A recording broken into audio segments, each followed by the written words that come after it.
This podcast is brought to you by the Association for Coaching, an international professional body which is advancing coaching in business and society worldwide. I am Maxine Bell, a coach, writer and artist, and your host for the latest AC podcast series, Let's Make Coaching Creative. In this series, I'm having inspirational conversations with innovative, passionate coaches who use various creative tools with their clients. They will share their journeys, insights and expertise currently so relevant in a changing, uncertain world. We hope this series opens your eyes to new ways of coaching that allow both us and our clients to bring together all that we are.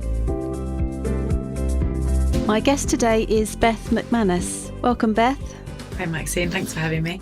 Oh, you're very welcome. Beth is a coaching psychologist and illustrator. She has an MSc in organisational psychology, an MSc in applied positive psychology and coaching psychology, and has completed some research in music and mark making in coaching supervision. She is an EMCC accredited coach at senior practitioner level. Beth, that's a lot of qualifications, and it's not necessarily the normal route that people enter into coaching. So I was just interested to wonder why you took that particular route and that journey. I guess where I've ended up is not where I thought I would be, and it's not where I planned to be. Everything's just sort of been quite evolving and emerging. So I did a degree quite late in my late 20s. I'd worked in retail for a long time, really enjoyed working with people. And my plan was to go into kind of HR consultancy. And I did HR and psychology as my undergrad. Discovered that there was this whole world of work psychology that no one really tells you about until you start studying psychology. And really that was the kind of starting point of thinking, actually, I could bring that love of knowledge and data and science into my practice. Still kind of thinking at that point I might work in a more traditional HR role. But I really caught the bug for psychology, and that kind of set me on a path where I ended up in the NHS working in staff engagement and organisational development and bringing some of that thinking there. And really it was there that I had the opportunity to get involved with formal coaching. So there was a coaching course by an external provider, Catalyst 14, came and did some training for a number of us. And I guess that was the switch for me from understanding that I liked working with people and listening to people and helping them problem solve into that more formal coaching space where, you know, there's kind of, I guess, ethical considerations and contracting and that kind of, you know, the process that sits around the conversation. And yeah, so really that curiosity had always been there. That desire to want to work with other people had always been there. But I hadn't really figured out exactly where it was that I wanted to take that. That initial course in the NHS was the foundation. It was a foundation level qualification, but it was also really kind of the seed that was planted for me. And I went on to be self-employed for a few years, and there was bits of coaching involved there, but it was never the main event. It was always kind of an option that I had. And I like to do lots of different things, so that was fine. But about 18 months ago, I really was doing some reflecting on what was next for me and what I wanted to do. And the coaching piece just kind of wasn't going away. That felt like a really important piece for me to sit and do some further development with. And I think when I looked at the cost of some further coaching qualifications versus the cost of doing a master's, there wasn't actually a massive amount of difference for some of those higher level qualifications that I was looking at. And the positive psychology that came alongside the coaching psychology in the course that I chose at the University of East London already matched a lot of the work that I was doing around well-being and kind of strengths-based approaches to workplaces. So it seemed like a bit of a no-brainer, apart from the cost, that would be the course that I would go on and do. I'd kind of never planned to do a second master's, and yeah, it certainly wasn't.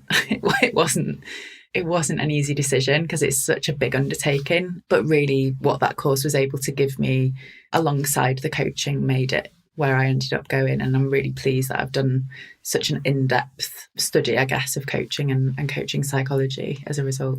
Yeah, and it's great that you're here today to share some of that knowledge with us. So I look forward to hearing more. I'm just wondering where the illustration came in. When and how did you become an illustrator as well? So again, that kind of emerged out of the NHS, and I only worked for the NHS for 12 months, but it was really transformative in terms of my own reflections and really helping me understand what was important to me and where I wanted to go. the illustration kind of emerged actually out of complete procrastination. We'd been given a task by our manager for a staff meeting where members of 2 teams were kind of coming together to form a new team as part of restructuring. And my manager really wanted us to get to know each other and invited us to do a timeline of our personal and professional highs and lows in whatever format we wanted, as long as it fit onto a piece of flip chart, so a kind of an A1 piece of paper. And my choice was to do some drawings of various points in my life. The first thing that I drew was a sausage roll in a Greggs bag, because my first job when I was 16, I worked in Greggs on the counter there. And I just drew these various different pieces of my life, and I wrote some words around the outline and spent ages cutting them out and stringing them all together, and was really putting off writing this big report that I didn't really want to do. So it was like really beautiful and really kind of well put together in the end. But people really responded to the illustrations in a way that I wasn't anticipating. They were quite simple line drawings, which is a style that I've stayed with. The words were just my own thoughts or reflections or feelings. Sometimes they were quite fragmented. They weren't necessarily, descriptive sentences, but people responded really well and really liked them. And it kind of just unlocked something in me as a way of reflecting. It has been really powerful for me to think about, well, what would I represent as the highs and lows of my career, and how would I choose which bits to talk about? And illustration, I guess making things accessible, making information accessible has always been a big driver for me. And this just kind of unlocked this completely new opportunity to make information super accessible and visual and immediate for people. So it kind of emerged there and hasn't really stopped since.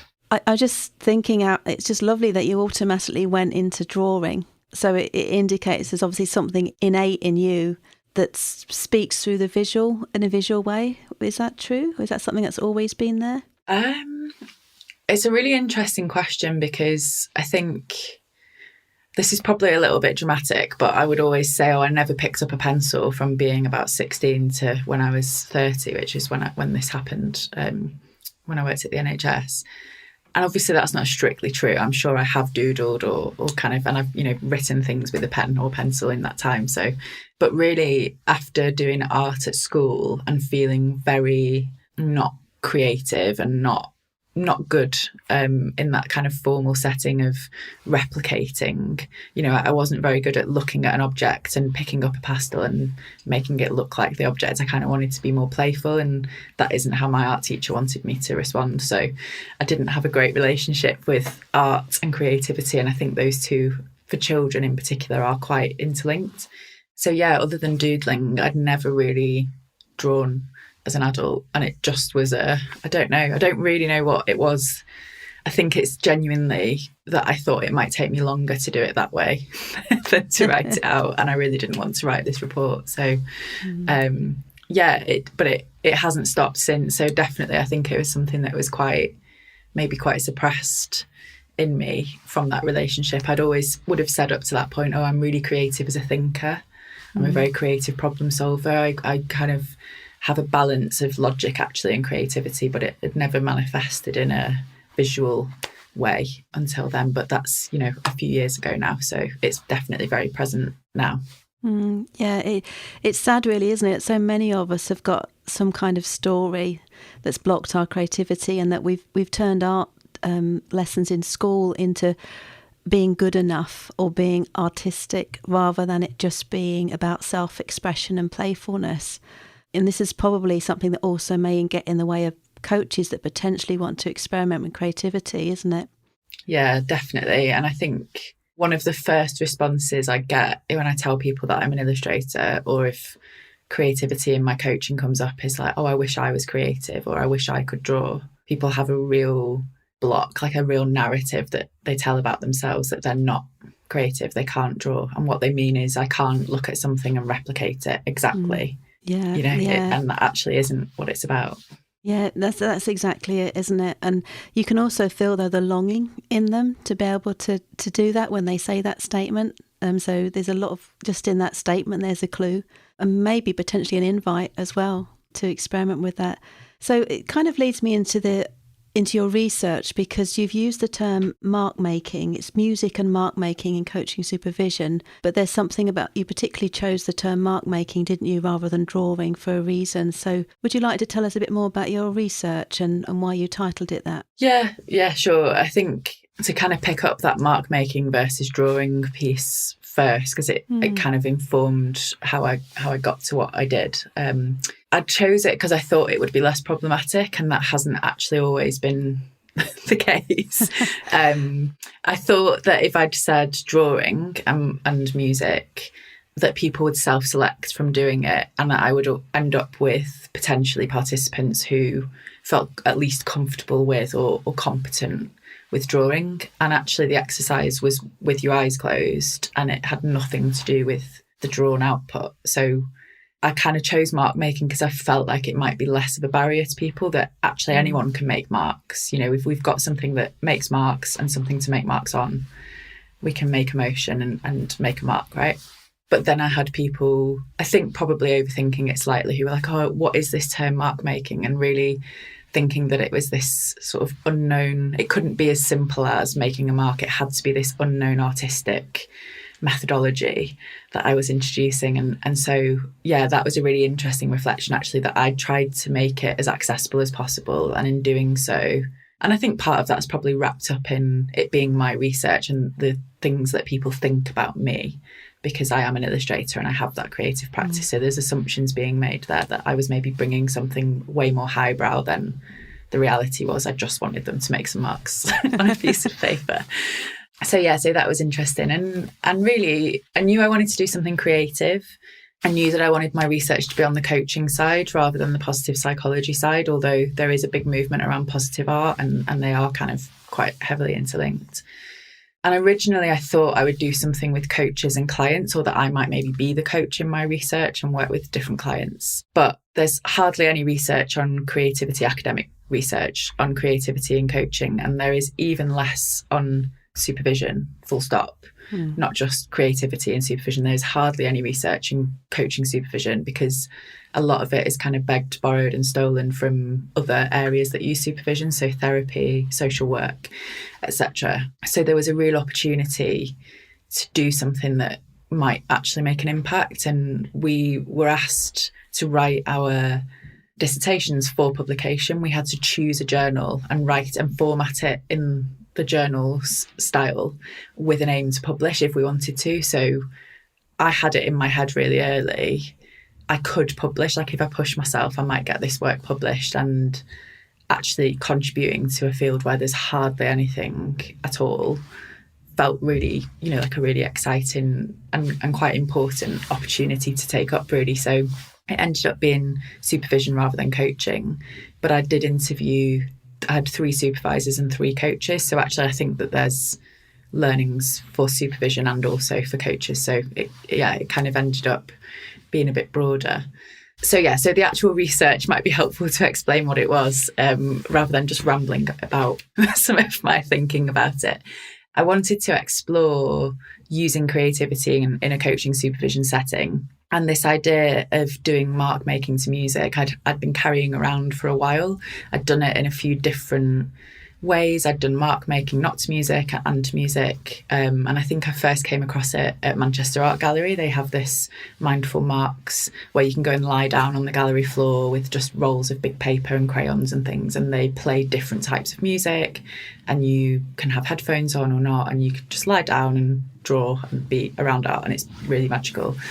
And I knew that I wanted to do something with that or a variation of it. For a while, I just hadn't landed on what it was. And in this research, bringing it into supervision, I guess what I was curious about was if having some sort of creative pause in the session. So getting the client, the coach, to articulate their question or topic, and then having this kind of creative pause before they did the exploration. I think we move really quickly from articulating the problem into thinking about it. And I wanted to create this separation. And I also am really interested in kind of embodiment and getting people out of their cognitive thinking brains.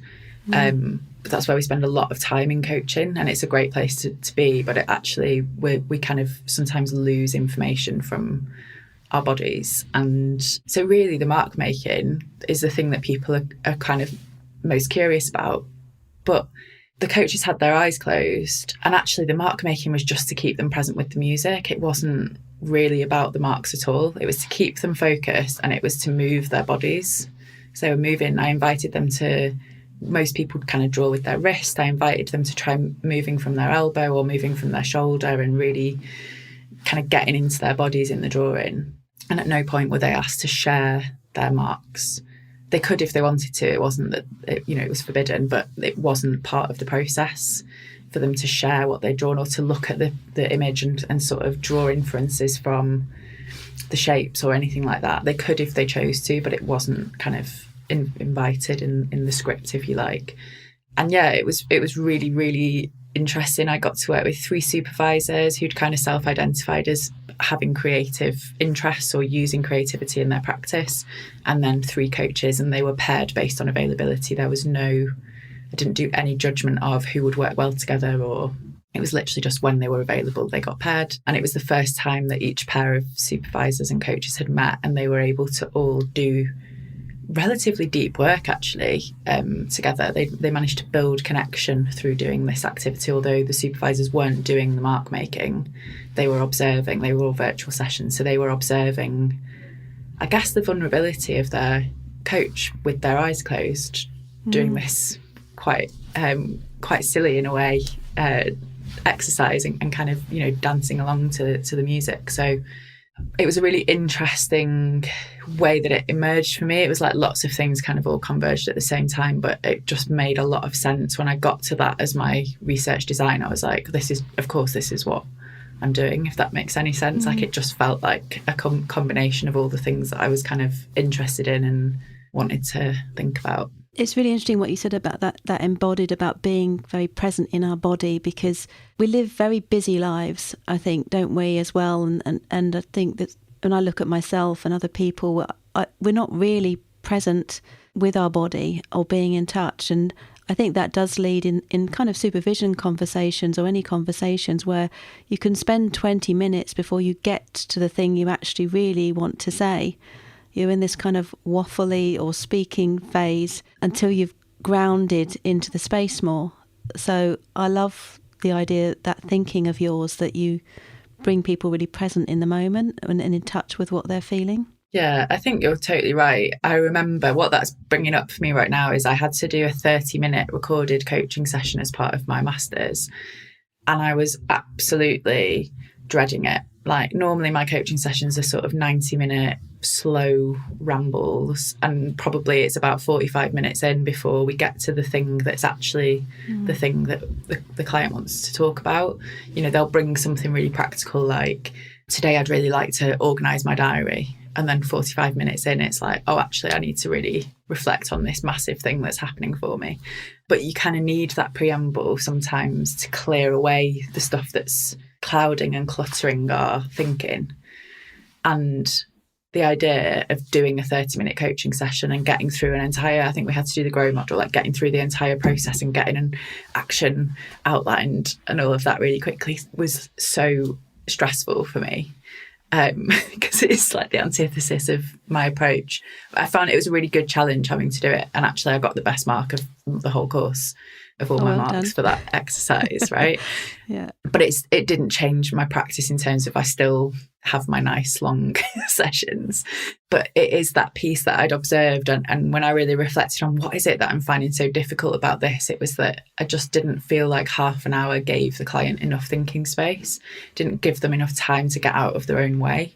And so I suppose my research in a way was a bit of a response to that, and thinking, well, how do I create almost an artificial pause that forces everyone to slow down? It stops the conversation in its tracks, and it isn't about, right, let's resolve it, let's fix it, let's answer that question really quickly, let's see what comes up straight away. Because the stuff that comes up straight away when you've articulated your question is the stuff that's already going through your mind, right? You've been it's been on your mind because you've been thinking about it. So having that pause was almost, like, and as I'm saying this out loud, I don't know that I've ever really articulated that before, but I think it was a direct response to having to do a very fast, very process-based session. It was almost like, I just don't agree that that's my approach. I don't think that's how I coach best.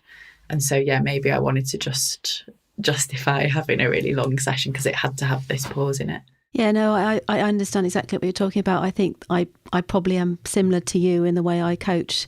For me, recently experimenting with using, a friend let me experiment with her on using just kind of creative methods. And so she would come to a session and be just lots of, I guess you would call verbal diarrhea. That's how it was before we brought in creativity, where all this, and to the point where I'd have to say, is this useful to talk about this in so much detail? Once we sort of established a different kind of contracting and, I had her drawing some kind of image, then we got to this really deep thing that actually was in the way of everything else she thought was the issue. And, really deep thing as well, which was very emotional for her. Even I sat there amazed at just by maybe, like you say, embodying it in some way, bringing her in the present and getting that thinking brain, what I should say, out of the way, was very powerful. Yeah. I'm just wondering, how did you choose the music and how long did the music actually play for? What was the sort of process of the session? So I tried and failed to pick something really... like, music's so subjective, right? And I know that, but I tried to pick something that was just on the sort of positive side of neutral, that anyone I knew who'd listened to it had never had a really negative response to it. They either really liked it or were just ambivalent to it, and that was kind of the point. I didn't want anything that was going to really stir up strong emotions for anyone. It had to be instrumental because I didn't want any lyrics or words to get in the way or interfere with what was happening for the coach. Didn't want there to be any distraction, and I chose something that had lots of different instruments so that people could, I guess, choose whether they followed the main melody or the rhythm, or there was kind of lots of instruments that got introduced at various points, and some of them were a bit more unusual. They weren't just guitar, drums. I did put a lot of thought into it, and one of my supervisors really hated the piece of music. I'm really glad, actually, it was one of the supervisors and not one of the coaches, although I think it would have been interesting because I only had 3. I think it might have meant they had quite a different experience. All the coaches were kind of neutral or enjoyed the piece of music. But yeah, one of my supervisors really did not like it and spoke at length in my interview with them about not enjoying listening to it. So that was really interesting for me because I thought, I really did deliberate long and hard on how do I pick something that's not going to evoke a super strong response. And if it does, it's going to be more on the positive side. But yeah, you can't. Art and music are so subjective that clearly that was not possible. Yeah, but it's quite good, isn't it? Your focus was client-led in the way that you were focusing on the coach rather than supervisor. So I was just thinking on reflection as a supervisor, if I'm choosing a piece of music, if I decided to experiment with this, what questions I would need to ask myself about the music I'm providing. And you've given some answers there, keeping that neutral stance. I don't know. Yeah, and it's really interesting. I had a conversation with a coach called Sam Green, who's been doing some experimenting with music and inviting clients to bring songs that are almost like a soundtrack. I think 5 or 10 songs that are a soundtrack to their lives, and they're listening to a minute of each song together. And one of the first questions I had for him was anyone brought any songs that you really hate or like that you've got a really personal connection to? And he said, well, yeah. And I find that so fascinating, that idea of, because although the coach was the one doing the mark making and the supervisor was just observing or kind of neutrally waiting for that exercise to end, it's still a shared experience. Like they can still both hear the music. And I find it a really interesting area that if I was to let the client choose the music and then it had a really deep impact on me, or it was something that I really didn't like, or like, would I be able to? I think I would, but there's a question there, isn't there, of would you be able to hold that neutrality and not let your own response leak in? I mean, as a coach or a supervisor, there's always that opportunity for reflection, isn't there? So, that coach supervisor who hated that music, there was an opportunity for reflection on that with her. What had it triggered? But even without the music, sometimes you'll listen to a client's story, as it were, and you can still connect in with that story. So if they bring up some kind of abuse or something that maybe you also experience, so we all always have to pay attention to what's going on inside us and owning that in that moment, and then sort of reflecting or dealing with it afterwards, don't we? Yeah, definitely. And I think that that's, I guess, a little bit of an extra watch out with art and music, because they can trigger emotions more quickly. Like music in particular, for me, I have really visceral responses to music sometimes, like hearing things for the first time, or hearing something that I've not heard for a long time, or that triggers a memory, or, you know, something that is just really real in that moment for me. Music has that effect, and art to a lesser extent can have that effect. And I think that is a bit of a watch out for people who are experimenting, that you just need to be aware and really boundaried and really clear in that contract and that relationship with the other person about where people's level of comfort and accepted discomfort is, and actually where you might want to draw a line with things if it's actually becoming too strong for people. I love that term, accepted discomfort. That's a great way to put it. Because a little bit. You do. Well, my friend uses this term of, you know, you have to get to the edge of something for change to happen. Right, yeah. So it's that similar process. I mean, that's what coaching's about, is it not? Sometimes getting people to go a bit out of their comfort zone and to that edge that will create change.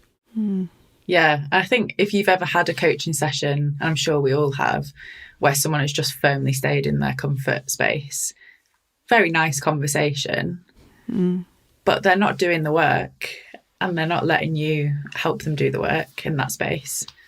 So yeah, I think you need a level of discomfort, or a level of really pushing someone, to that edge of acceptability, if you like. Not too far. I'm not talking about, you know, going into real shock tactics with someone, but I think, you do need that level of push. Yeah, and I think what you've said about the contracting is really important. And sometimes you have to recontract throughout, sessions with clients, because they'll say they want to get pushed a little bit, but then sometimes when it comes to it, there's things, there's a block to it, and often I've had to remind them of the original contract, and it's okay if they don't want to continue as well. But if they want to continue, then they need to consider about that accepted discomfort level, as you've described it. Yeah, definitely. Yeah. So what was the result of your research? What have you got from it that you're sort of taking forward? So I did actually publish my research. So it's available to read in the Philosophy of Coaching journal. But I guess in summary, the main themes that came out were that the mark making to music acted as a catalyst for a flow state for coaches. So that was observed by supervisors and remarked upon by coaches in all 3 sessions, that they'd reached this real sense of flow. And for anyone who's not come across that term before, it's a positive psychology term that was coined by kind of one of the eminent positive psychology researchers, Mihaly Csikszentmihalyi. And it's really looking at where you are so consumed with the thing that you're doing. We often look at sports or music, so piano players, or, people who are really just engrossed in something that has a level of difficulty that keeps it engaging, but it's almost that point where the world just ceases to be. You are so consumed in the thing that you're doing that time can sometimes feel like it's slowed down or stopped entirely, and kind of you're not aware of other things happening around you, or other thoughts happening. You're just really engrossed in it. So there was this really strong sense of actually being in a flow state, which is super interesting in and of itself, and maybe something that I might want to pick up in the future in some research, that almost being able to induce a flow state really quickly in someone in a quite alien environment with someone that they've never met before is quite remarkable, although it's only 3 people, so don't want to get ahead of myself. There was also this piece about movement. So one thing that all the supervisors remarked on was that at one point during the exercise, they noticed that the coaches were swaying from side to side, and then they all independently noticed that they were also swaying in time with their coaches, having not sort of intentionally or deliberately done so. And there's a real thing about that movement was almost a bit of a doorway to people's unconscious mind for the coaches, but it also acted as a bit of connection between the supervisor and the coach. So obviously the coaches had their eyes closed, so they didn't see the supervisors moving. All 3 supervisors remarked that they felt quite connected and quite close to the coach because they'd done this shared movement. And there is emerging research around that area of kind of shared movement or moving in synchronicity with other people is building trust and connection. So that's another kind of really interesting piece. And then, there was just this other bit around creativity, bringing up new perspectives for people. So the coaches had been able to shift out of really thinking logical brain and into their felt sense of what they actually needed or wanted. So the starkest example of this had a coach who had brought to supervision a question around feeling that a client they were working with maybe thought they were better than they were as a coach and had these really high expectations of them. And what they'd originally brought to supervision was, I need a plan of how I'm going to upskill and how I'm going to get all these things that he thinks I've already got. And then the first thing that came out of their mouth when they'd done this creative exercise and returned back to the dialogue was, I just need to be honest with him. Just need to tell him where I am. And it was that real shift in perspective that was so stark for me of, you've come in that really almost quite chaotic, cluttered thinking, and you've got really quickly, the music was sort of 5 minutes long, and then there's a couple of prompts to invite people to write a couple of reflections before they move back into dialogue. They'd move really quickly into that real clarity and a completely different perspective on the problem that they were facing. And that was, universally across the sessions. I also felt when you said that the weight of the world had gone off my shoulders. She'd come in with all these shoulds that she felt she needed to do. But in that moment of honesty, there was an acceptance and a letting go, wasn't there, of all that pressure she was putting on herself? Yeah, absolutely. And definitely, I would invite anyone to just put some music on and shut their eyes and just do some art making. It's a really beautiful thing to do. It's a really nice grounding piece. But it absolutely, in my experience and the experience of my participants, was just a way of really stilling all of that noise and kind of blocking out a lot of that. Yeah, the shoulds. I don't really like shoulds. No. they tend to get in the way of like progress and clarity. So I think even just doing the exercise not in a coaching supervision session could be a helpful tool to sort of still some of that if you notice that that's building up a bit. Yeah, I think I'll give that a try, actually. It sounds like a good plan. Just for our listeners who don't understand, what's the difference between a coaching psychologist and a coach? So coaching psychology is really bringing and applying psychological theory and concepts and methodologies to the practice of coaching. So I guess I'd probably argue that all coaching is underpinned by psychology because we're in the business of thinking and cognition, right? And that's inherently, psychology is about studying the mind and behaviour and how people are. And so for me, they're very intrinsically linked. But I suppose the differentiator is maybe that intentionality, or certainly for me, that intentionality of bringing and using psychology to underpin not just how you coach, but who you are and what you're bringing. So I suppose my practice as a coach is underpinned largely by positive psychology and person-centered approaches. So they're very much grounded in psychology. And positive psychology, if people haven't come across that term before, it's often described as the science of happiness. And I don't really like that. I don't like that description. I think it feels a bit fluffy and a bit woo. Really what it is, so most psychology is based on this deficit model where we're looking at mental illness or disease, and we're trying to get people to a neutral point. We're trying to get them away from illness, the absence of illness and disease, but we're just trying to get them to okay.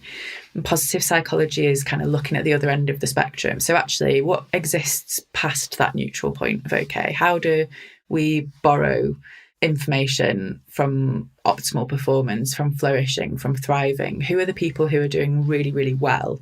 And what lessons can we take from them, and how do we apply that so that we're not just trying to get rid of or have the absence of disease and illness, that we're actually trying to push beyond that neutral point. So really it's the belief in potential, I suppose, of people and wanting to help people experience well-being and performance and development. And then the person-centered approach is really holding the client in unconditional positive regard, which I don't know if I fully believe that you can hold someone else in unconditional positive regard, but I think you can strive to get towards that point. And then there's also a huge piece about approaching a client with kind of empathy and authenticity or genuineness as those underpinning pieces. So that's my interpretation. That's where the psychology comes in to the coaching, and it's that intentionality, and I guess the fact that it's really underpinning all of your practice rather than that it's an incidental piece of being a coach that kind of makes that difference for me, as well as the qualification or potential for accreditation in that area. Yeah, so you're right. It is very much sort of at the core of coaching as well, isn't it? It's just that your understanding is much deeper and maybe your intentions are slightly different. So yeah, great explanation. So that's really good. Also, I was just thinking, I've used the term sometimes creative tools when I've talked about creativity. The more interviews I do with this podcast series, I'm preferring the term creativity. And I know you've got some thoughts on the difference, haven't you, between using creativity as a coach and using creative tools. Would you like to share those? Yeah, I think, I suppose there's a caveat here, like a clear statement from me that I'm not interested in gatekeeping creativity or making other people question their current approach and like, is it creative enough, or any sort of negative lens on what other people are doing. But speaking from my own experience and my own thinking about this, for me, coaching is itself a creative act. We're using imagined futures with clients in order to create clarity for them and direction. And imagination is absolutely the core of creativity. So for me, coaching is in itself a creative act, or it is creative. So I suppose what that looks like in my practice is that, and this is quite a recent development, but I'm almost perceiving creativity as kind of a third person in the space with me and the client. So there's coach, client, and creativity. It's always present. It's always part of it. And so sometimes that can manifest in using a tool. So that could be photography or music or poetry, mark making, coaching cards, drawing, whatever it might be.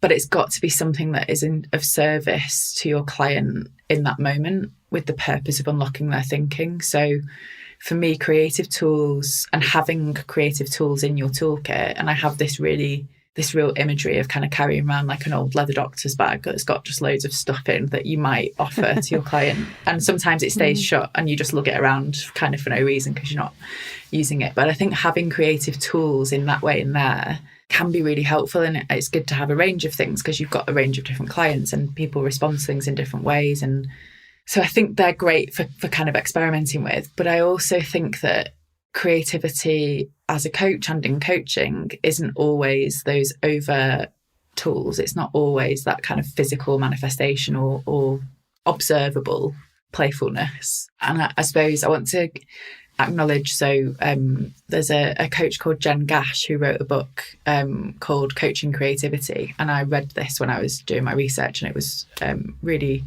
I know it's an amazing resource. But in this book, she talks about this model by Fuster that describes creativity as a memory of the future. It's this really gorgeous imagery of where our present moment is a decision point, and all our past experiences, our memories, our ethics, our emotions, our instincts are kind of converging into the present moment. And then ahead of us is this divergence of future outputs or possible actions, right? And for me, that model could easily replace the word creativity as a memory of the future with coaching as a memory of the future. Like, for me, it's exactly what coaching is. And so I think that creativity is more, or can be more than just the tools or the approach. I think it's part of the process, and it's part of how we show up and how we respond to clients, as well as it is doing, there's some coaches doing amazing work with painting and collage and all sorts of really beautiful creative expression. And they're amazing in their own right. But that isn't exclusively to me what creativity looks like. And I think for other coaches, that can be a bit of a blocker in that I'm not creative, or I can't draw, or I can't paint, so I'm not going to introduce that with a client. I think there's a broader way of looking at this where we could all bring creativity and benefit from creativity in our approach. It doesn't have to be that over, what did I say, observable playfulness. It can be more process driven, right? I love what you've said, and that really honours all the coaches out there that are doing coaching in their own way. And as you said, it's creative thinking as much as creative doing as well, and the tools you use. I'll have to change the title of this podcast series from Let's Make Coaching Creative to Coaching is Creative then, after that statement. That's really good. Very thought-provoking, but also very, for me, very beautiful, because we know that coaching can have a great impact on individuals and the wider society. So by holding that space that coaching is always creative, and creative being this imagined future, it has great potential and power. It kind of raises the potential we might have already felt coaching had to another level for me. Yeah, that's really interesting. And I think for me, we're constantly asking clients to, think 6 months in the future, or what might be different, or to put themselves in someone else's shoes when they're having a bit of a relationship breakdown. There's a classic tool around like what might that person have been thinking in that moment. We're constantly asking them to imagine, and we might not use that word, but for me that is the very root of coaching, and it's also the root of creativity. So I think coaching is creative for me. Yeah, and as a coach, we hold that space of believing in the potential of our clients before the clients do sometimes, don't we? We have that intent, we already hold that space. Right. And we're just helping them bring that forth from within themselves. Mm. Yeah, absolutely. Yeah. I was also just thinking back to something you said about, be aware that using creativity kind of as a tool in a session can take people deeper and bring up emotions. I think you said something to me before in a previous conversation that emotions are data. Can you talk a little bit about that when emotions come up in sessions, how you deal with that and what that means for you as a coach? Yeah, for sure. And I think it's maybe worth acknowledging. I tend to get, not all my clients get emotional, but I do have clients that I've worked with who do get quite emotional in sessions with me. And it's very difficult sometimes to separate out where that's being caused by that different approach, that kind of creative approach. And also for pretty much my whole life, and certainly my whole professional life, I would say that I've got quite high empathy and quite high emotional intelligence, and people have always confessed stuff to me. I've sometimes had like literally strangers on the bus telling me like quite deep personal truths about themselves. And so there's a piece for me about, I think that's not inevitable. It's not every client, but it's quite likely that this might show up for people working with me because of how I show up, right? And for sure, creativity is part of that. But it's sometimes hard for me to separate which is that this emotion is coming out because of the way I'm working with you, or because of who I am and how I show up, or probably both, right? But for me, I think emotions surfacing in coaching, particularly for new coaches, can be really confronting and really something that people really want to move quickly out of. And I've certainly, when I was doing my master's, we had to work in triads, and we had observed an observer, a coach and a client. And I've certainly felt the unease of having someone else in that space when someone's experiencing their emotions, and that's really brought to the fore for me because I'm being present for my client, but I'm also aware that there's a third perspective, regardless of what they're actually thinking. That brought to my attention, oh, I'm actually super comfortable here. I don't know that this is a space that others would find quite so comfortable. And certainly if tears arise, which is often when we're feeling really sad or when we're feeling really angry, right, or variations on those themes. I know I've had coaches tell me like, oh, I sort of give a tissue and sort of say, oh, just take a moment. Whereas my approach is just not to say anything until the client's ready to say something. And at which point I might recontract with them and say, the invitation is to stay here and we can stay here. If you don't want to be here, we can move past it. but there's always an invitation to stay in that emotion. And going back to that emotions as data, like when we feel really strongly about things, when our emotions, particularly being British and probably partly being Northern as well, we don't like when our emotions leak out, right? We want to be in control of when people see us as emotional. And I do think there's a gendered thing here as well, which I don't want to go too far down that down that path, but there's a gendered thing of women, I guess, wanting to be strong or needing to be strong, like having to hold things together. And so in coaching, when it's actually really trying to get to that root of what's happening for you and how you're experiencing your life or your challenges or whatever it is that we're exploring, those emotions actually aren't that far pressed down. We're sort of, they leak. And I would always say to listen to your emotions, even if you feel really frustrated that they've come out, or you really didn't want to cry, or you've had to stop yourself from feeling an emotion or letting it come out. That's really valuable data. It's really valuable information about how you feel about a situation. And it might be that you're not ready to address it yet, or you've not quite formulated where it's coming from. And if you feel safe and you've got that trust with your coach, that can be such a powerful thing to sit in and to explore.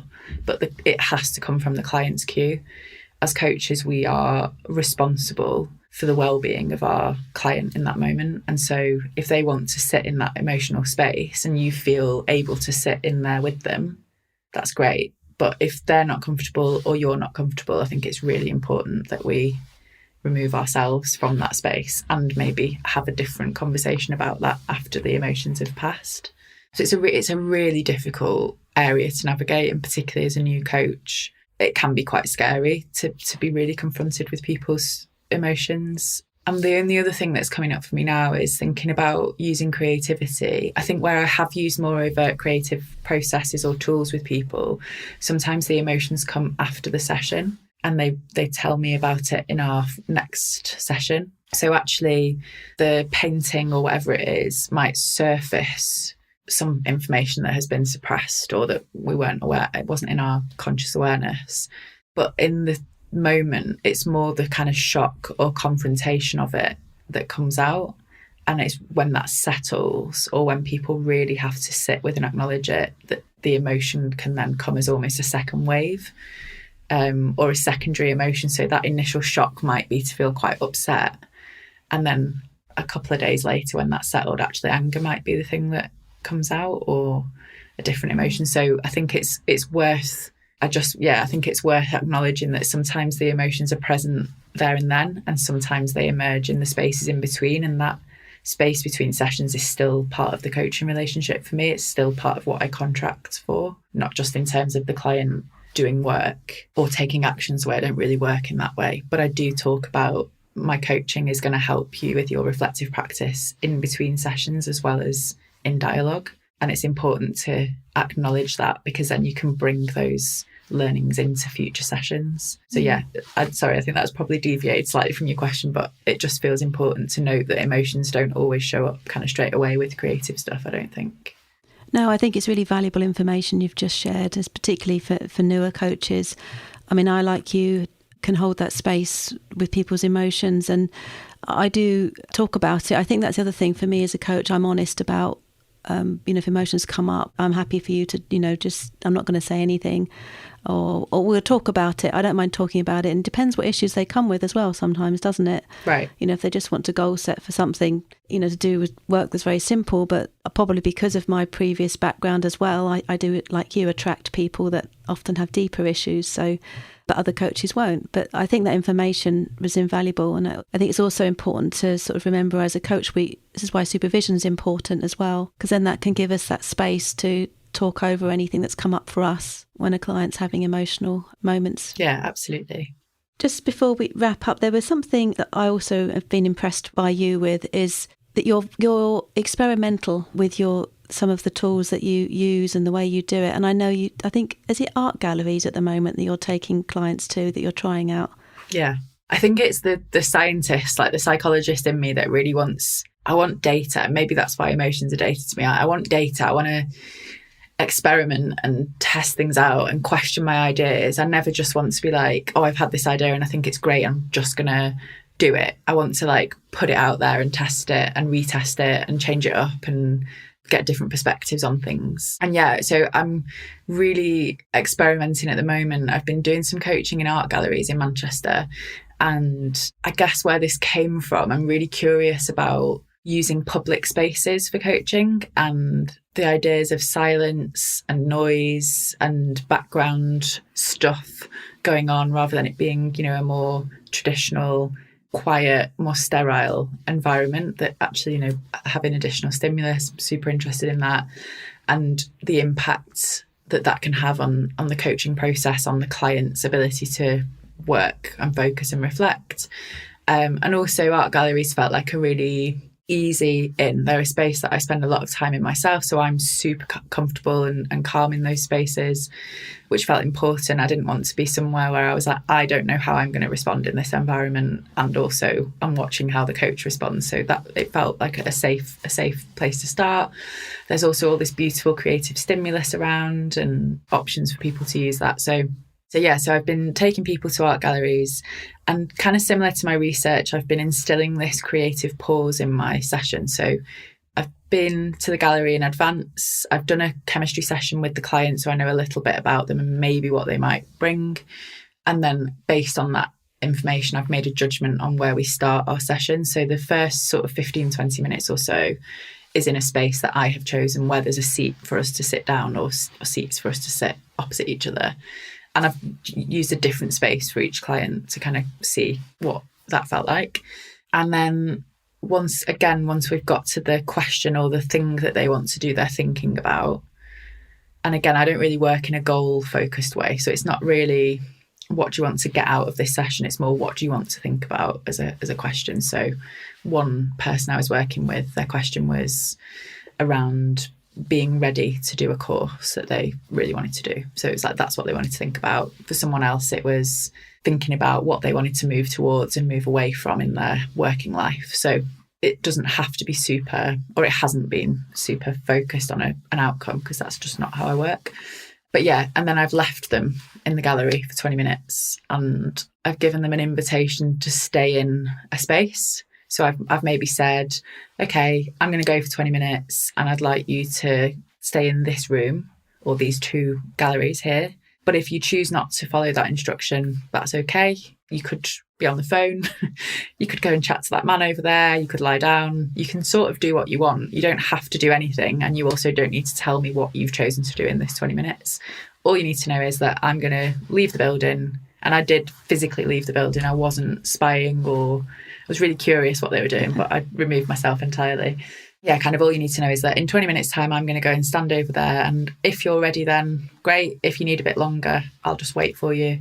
And then we'll pick up almost the coaching session. So almost there's a preamble, a pause, and then the coaching session itself for about an hour or so. And it's been really interesting. It's really tested for me. I see coaching as a very equal process. And I see a lot of ego in coaching. I see a lot of ego, and really been sitting on this idea of like, how do you remove your ego entirely from the coaching process? And I don't think there's a way of doing it more blatantly than physically removing yourself from part of the coaching session and trusting that you are still holding that space, that client is doing the work, that they're not just having a lie down or a nap or chatting to a man. I mean, they could do any of those things and still be present, but it's really about trust and equality in that relationship. And it's been brilliant. And every single, really interestingly, when we come back together, at that point, the client then decides where we go. So we can stay in that space, we can find a seat, we can wander around, they can take me to a piece of art that's really spoken to them, or we can go outside. And we've been really lucky that the weather's been nice every time I've done this. Like, I live in Manchester, it rains a lot. It's usually quite wet and grey and overcast. But it's been really sunny.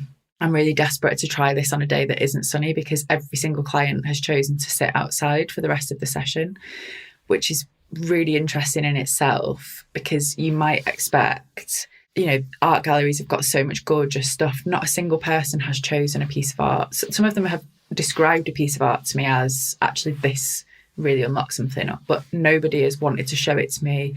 Nobody's been interested to stay in that space. Everyone's wanted to just go and almost be like, right, we've had our chat. I've got something from this space and now I'm taking that somewhere else.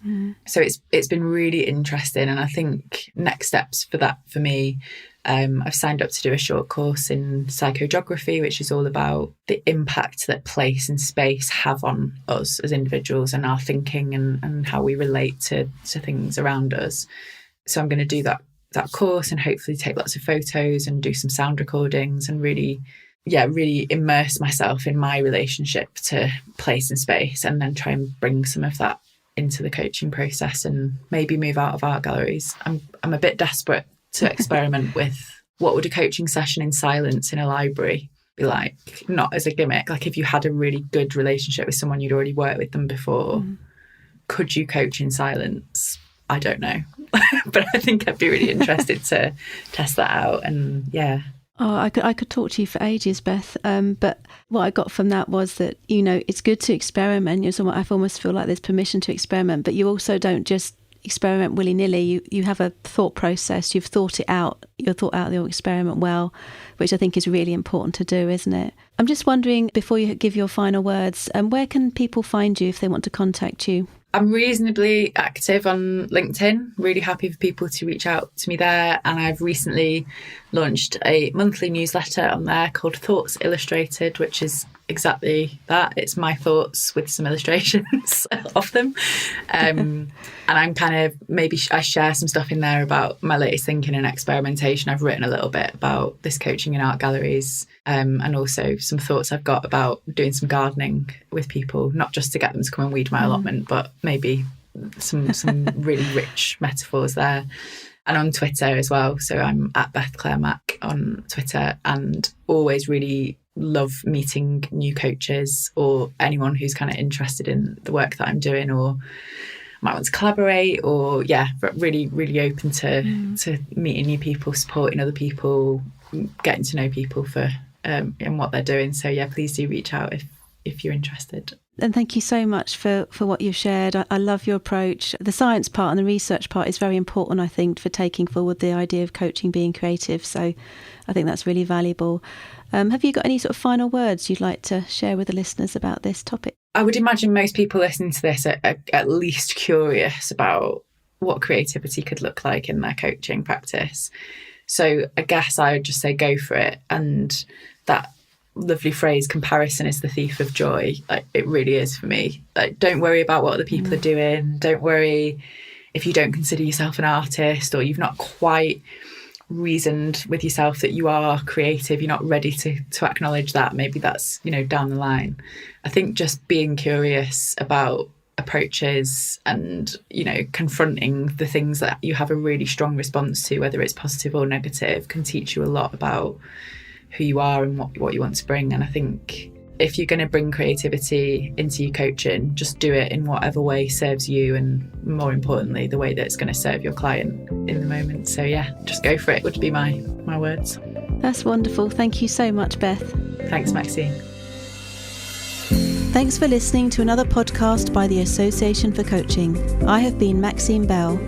For 20 years, the AC's purpose has been to inspire and champion coaching excellence, advance the coaching profession, and make a sustainable difference to individuals, organisations and society. To find out more about the Association for Coaching and our member benefits, follow us on LinkedIn or explore our website at associationforcoaching.com.